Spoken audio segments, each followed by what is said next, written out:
Hello, it's Louise here from Cult Pens. Welcome to our video on the Opus88 pen and the Pilot Parallel Pen. Today we'll be showing you how to change a standard Opus88 nib in their demonstrator eyedropper pens to a Parallel Pen Nib, which is made by Pilot. Before we get started, we'll give a brief introduction to both pens for those of you who might be unfamiliar with Opus88, Pilot or both. Opus88 are a Taiwanese manufacturer specialising in fairly large eyedropper pens with beautifully minimalist barrels and very well-made nibs. So what is an eyedropper pen? Quite simply, it is a fountain pen which does not use a cartridge or converter. Instead, ink is put, usually syringed, directly into the pen barrel using an eyedropper or a syringe. This means the entire pen barrel acts as an ink reservoir, giving you much more ink than a cartridge or converter and endless colour opportunities that can also be mixed and matched.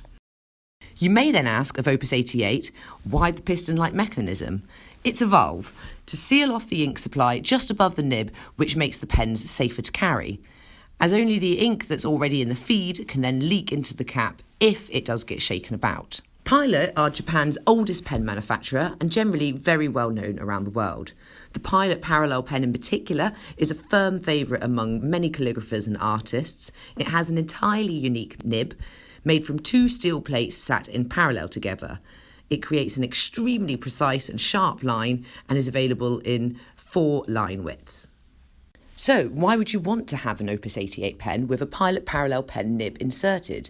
Firstly, the Opus88 pen barrel takes much more ink than the standard Pilot cartridge or converter, and as the Parallel Pen Nib puts down a lot of ink as it's so wide, this is a great advantage for those who would prefer not to change cartridges or refill as often as they may do now with the standard Parallel Pen.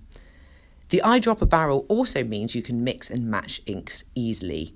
For example, add a couple of drops of red and then a couple of drops of blue to make your own unique purple.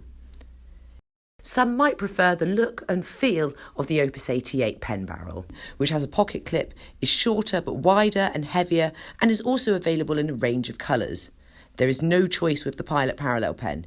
You get what you're given, the cap colour denotes the nib size, and whilst there is nothing wrong with the barrel of the pen at all, it's functional affair, and for the most, the Opus barrel is more pleasing and perhaps more professional looking. Moving on, we're now going to show you how to change the nib from the supplied Opus nib to the Parallel Pen Nib. There are no special tools required, so all you need are the pens themselves. Here we're using the Opus88 demonstrator eyedropper in grey and the Pilot Parallel Pen in 3.8mm. To remove the Parallel Pen Nib, simply grip the coloured plastic section which holds the nib and pull. The nib and feed section remove as one. The Opus nib can be removed by unscrewing the nib section from the grip section. It is important here to note that you should grip the nib carefully to ensure it's not damaged when unscrewing. Best practice is to hold your thumb directly under the nib with your finger over the nib. We would twist the barrel and hold the nib stationary. This avoids stressing and possibly damaging the nib. There is a small O-ring attached to the end of the Opus nib. Sometimes it gets stuck inside the pen. This needs to be removed to use the Pilot Parallel nib. Don't forget to keep this part handy though if you ever want to go back to using the Opus nib. Once the O-ring is removed, the Parallel Pen nib can be inserted as a simple push fit. And there you have it, a brand new pen for your Pilot Parallel Pen nib. So we've mentioned here that this doesn't work for all demonstrator pens and all Opus88 pens. If you'd like more information on exactly which ones this will and won't work with, please do email us direct or comment below and we will get back to you as soon as we can. Thanks very much for watching.